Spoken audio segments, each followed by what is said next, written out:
The Connor McDavid extension saga is over for now as the Oilers captain signs on the dotted line. Hey everyone, welcome back to Off the Post. Rob Wong, joined alongside by Steve Simmons, Patrick Johnston, and Bruce Garrioch.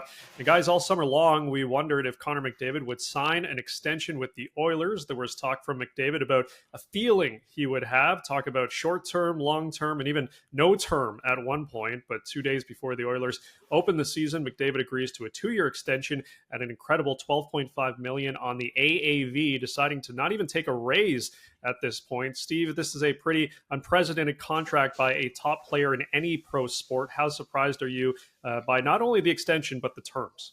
Well, is this the first time a player has signed a contract and not told his wife what he was doing? Like, can you imagine coming home and saying, dear, by the way, I could have had 20 million. No problem at all. I could have had 20 million. I decided I'm going to take 12, and I'm going to do it for the good of the team because I really want to win. And the wife's going to look over at him and say, are you out of your effing mind? That's it. We're all shocked. Let's be honest. We're all shocked. Nobody saw this coming at 12 million or 12 whatever million for 2 years. Basically, he said, we got a short term to win a Stanley Cup here, folks. Let's do one, because if we don't do it in this 3-year period, I'm out of here. Well, and look at it, Patrick. I think when Kaprizov signed for 17 million, pardon me, all of us went, well, McDavid's going to get 17 and a half. And for him to take that leap with that group, I'm like you, Steve. I think he said to them, Patrick, there's a window here. And the window here is now 3 years. Yeah. And we've been to the Stanley Cup final twice. And, let's hope that sometime in the next 3 years, they get this over the line. I guess the question will be, is in 2 years, should they not be competitive? Are they then in a position where they have to trade Connor McDavid and get something for him? But absolutely, Steve, just shocked that this deal got done and got done before the start of the regular season. But also, one thing, good on him. It surprised everyone, and the fact that he said, okay, 2 more years, let's run it back, see what happens. There are so many things I'm still left wondering about. Like, why not take a raise? The cap is going up. I guess this is the ultimate team player move. The challenge is now on Stan Bowman to deliver in a way that he hasn't. This is a team that's come so close to winning the cup twice. I find myself thinking a lot about the conversation we would be having about him had they won one of those series. And, I did appreciate Roberto Luongo's joke about state tax. But this is about a player saying, I like what's here. I see what's here. Let's go. I had a great chat with Curtis Lazar in the press box on Friday night. He's come to a team, a great handy guy who's been around the league, and he just said the will to win of this guy is absolutely amazing. 2 weeks before camp, they're out skating, and he's already talking about getting things done right, getting things moving. The level of intensity is there, and that, I guess, speaks to why he took the number that he's taken, because he's saying, Stan Bowman, go make this team better than it already is. But if he believed in what they have right now, and he believed you can win with what they have right now, he wouldn't have taken this deal. He wouldn't have said, I'm giving you all this money so you can go out and find some stuff. Because obviously he doesn't like what's there. Yeah. He wants more. He desperately wants to win. And he's doing the Sidney Crosby, Raymond Bourque kind of, I'll take a sacrifice for the team, all about winning. And you know what happens at the end of the 2028 season when he's a free agent and when Austin Matthews is a free agent? And I suspect there'll be some other guys whose names don't come to me right now will be free agents. They can do the LeBron James NBA thing, and they can start to put their heads together. You know what, guys? Let's meet in Arizona in the off season, and we're gonna plot our team, and we're gonna. I mean, it's easier to do in basketball with 3 guys. You can put your 3 or 4 together, and it works. But at the end of 28, if the Leafs haven't won a Stanley Cup and the Edmonton Oilers haven't won a Stanley Cup, I wouldn't be the least bit surprised to see Connor McDavid and Austin Matthews playing together somewhere. Patrick and anybody else, I think I should know this, but if I'm not mistaken, Brady Tkachuk may be in that group at the end of 28, Steve. Well, we're adding him to the party then.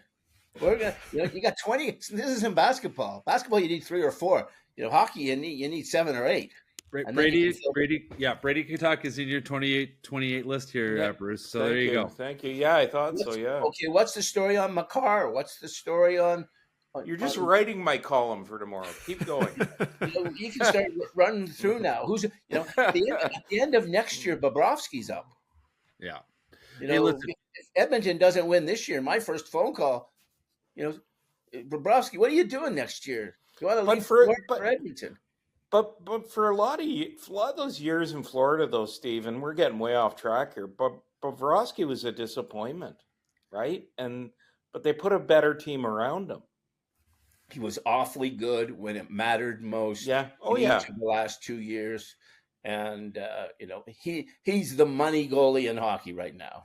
Oh yeah. He may not be the best goalie, but he's the money goalie. If you guys really want to talk about taking your team going somewhere else, you know who else is done in 2028? Zach Hyman. No, I mean, in terms of contract, listen. No, but a good player. Look what he does for them, though. Yeah. I mean, hell of a player. Oh, hell of a player. I was a bit surprised at the same time. I know we're focused on Connor McDavid, but I was a bit surprised to see them turn around and hand Jake Wallman a 7-year deal. Listen, Jake Wallman's a pretty good defenseman, but he's also a guy that's never had a full season, and he's 29. He's going to be 30 next spring. Like, that shocked me. The thing of, we've already talked about this, right? Like, this is McDavid turning around and saying to his boss, make this team better. We need to be better. We have not been good enough. We've gotten up to the cash register, but we have not been able to pay for the meal. And I want you to find someone better. And is Jake Wallman going to be part of that story? To me, it leaves me scratching my head a little bit, given everything that's in front of them and given the task that's been handed to the general manager. Well, except for the fact that their best defenseman is pretty old. Yeah.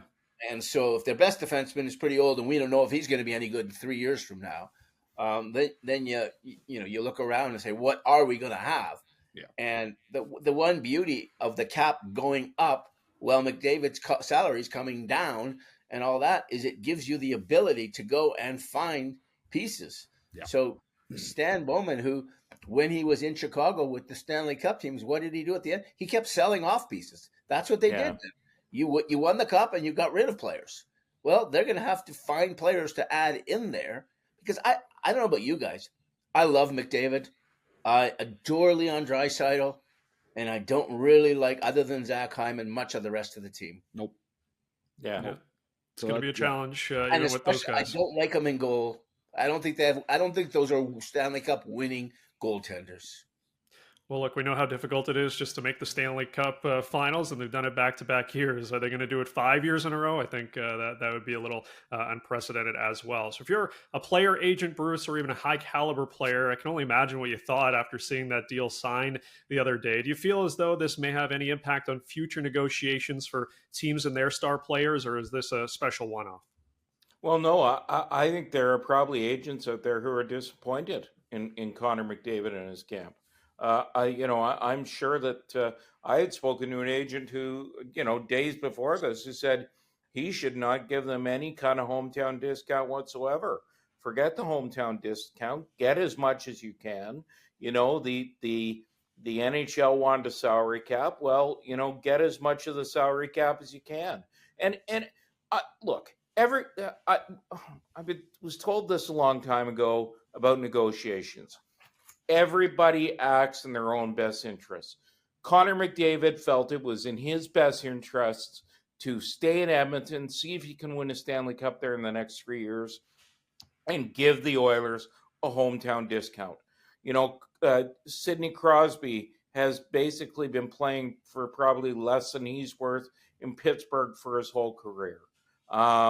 You touched on Ray Bourque earlier, Steve. He used to be the salary cap for the Boston Bruins. Well, we can't pay you more than we're paying Ray Bourque because he's our best player, right?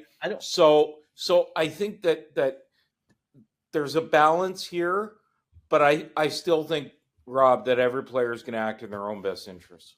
I don't want to make a joke about someone who's recently passed away, because that would be in worse taste than I normally make jokes about. But I can't But help here you go. I can't help myself here that if Bob Goodnow wasn't already dead, this would have killed him. Yeah.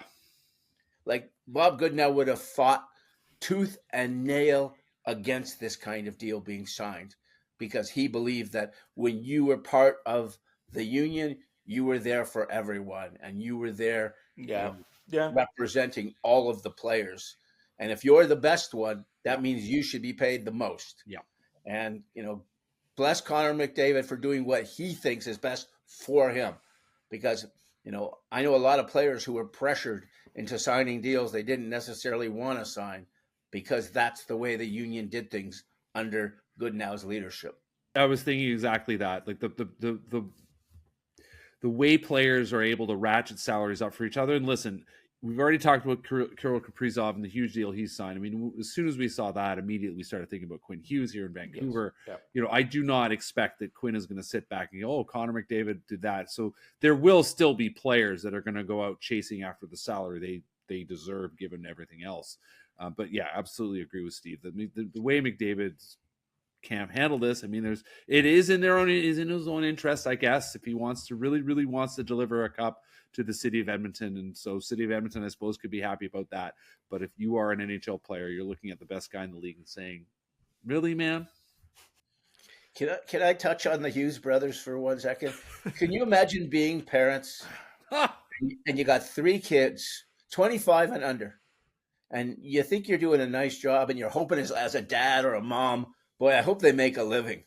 And the 3 of them combine now, before they get their raises, before Quinn gets his next contract and Jack, they're making $25 million. The 3 kids. My poor parents, 8 kids, and not one of us made $25 million combined. All of it. Hey, You know what, Rob?